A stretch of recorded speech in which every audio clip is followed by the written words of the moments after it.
This is Crush the Closet, Clinician Series, a series for therapists who sit with clients whose histories of hiding were not failures of authenticity, but adaptations to unsafe relational systems. Closeting in this context is not a presenting problem. It is a developmental strategy, one that shaped nervous systems, attachment patterns, and internal working models long before clients had language for identity. So in this series, we highlight clinicians whose lived experience and clinical rigor allow them to work with closeting not as a disclosure issue, but as a relational and developmental one. So today, this is our premiere debut episode, the first in the Crush the Closet Clinician Series, featuring a therapist whose work exemplifies this integration.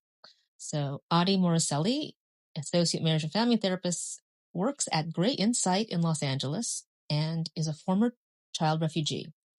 Her clinical work is informed not only by training, but by lived experience of displacement, conditional belonging, and navigating identity across multiple cultural and relational contexts.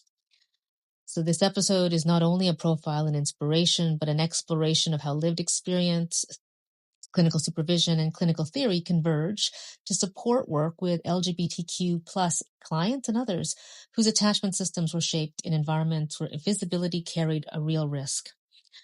So Atti practices at Great Insight, and Great Insight is a practice known for affirming depth-oriented work with trauma, sexuality, identity development, and relational systems. She holds a master's degree in clinical psychology with an emphasis in marriage and family therapy from the Chicago School of Professional Psychology and is currently pursuing her doctorate there. But what is clinically salient here is not the credentialing alone, but the developmental context that she brings into the room. As a refugee, Atti grew up negotiating survival, adaptation, and belonging in environments where safety was not assumed and where attunement often required self-monitoring. That history informs how she tracks implicit relational bids, hesitation around disclosure, and the difference between resistance and protective intelligence. Her listening is shaped by an understanding that not speaking was once a strategy of survival that was effective for the environment at the time. And Atti's work is held within a strong clinical supervisory container. She is clinically supervised by Dr. Michael Gray, the founder of Great Insight, and this matters. Because working with closeting, identity, and cultural trauma requires more than individual therapist insight alone. It requires ongoing reflective supervision to actively engage themes of power, culture, and countertransference. Dr. Gray describes the supervisory stance this way.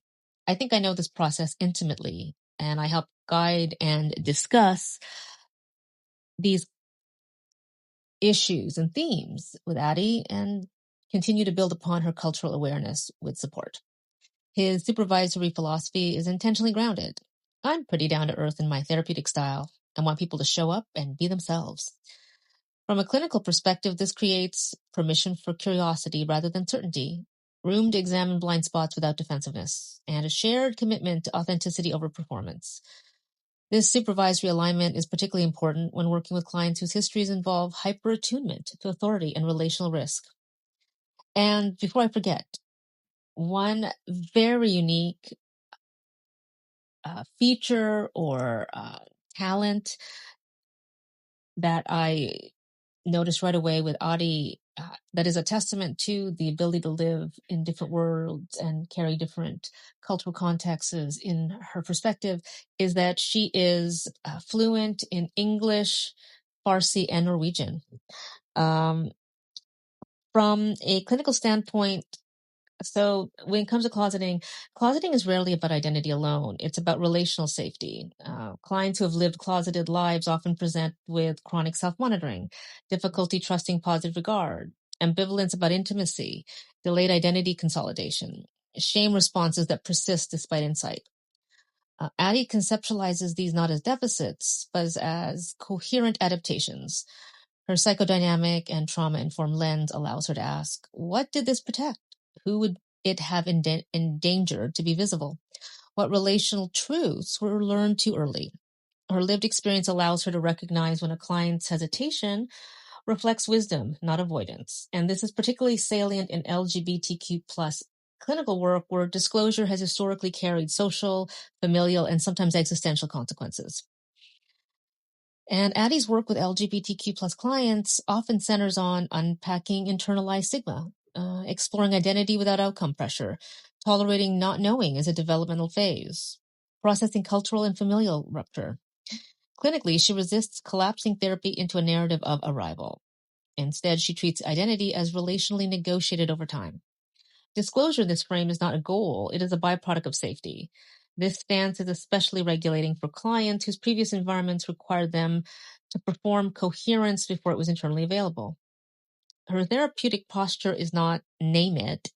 It is let's understand what makes naming dangerous and what might make it safe. So closeting has relational impacts, sequelae. In couples work, Atti often encounters dynamics shaped by mismatched disclosure timelines, fear of rejection or exposure, sexual inhibition or disconnection, protective emotional distance. She is trained in Gottman method, did level 1 couples therapy in the Gottman method, and integrates skills-based interventions with depth and attachment-informed meaning making. Clinically, she helps partners reframe silence, not as deception, but as protection. This reframing is essential in LGBTQ plus couples work where one or more partners are renegotiating visibility after prolonged invisibility. The work becomes, how do we build safety together without reenacting the conditions that required hiding? So what makes Atti's work particularly effective is that her empathy is not theoretical. Clients do not need to educate her about what it feels like to wait for safety. She understands the cost of visibility and the grief of delayed arrival. From a clinician's perspective, this allows for cleaner countertransference management, less urgency around disclosure, and deep respect for defensive structure. Her work exemplifies what becomes possible when lived experience, reflective clinical supervision, and solid clinical training are integrated. So, Crush the Closet, this was our debut episode, is a clinician series about working with identity as a developmental process, not a milestone. It's about recognizing closeting as an intelligent survival strategy that was needed at the time but not wanted, and helping clients renegotiate safety in real time. So if you're a therapist working with LGBTQ plus clients with cultural displacement histories, or anyone whose attachment system learned that visibility was dangerous, this work requires patience, humility, and a willingness to slow down. Clinicians like Atti Moricelli working within thoughtful, relational supervision offer a mode of how to do this work with integrity. And this was our first episode, and it sets the tone for what comes next.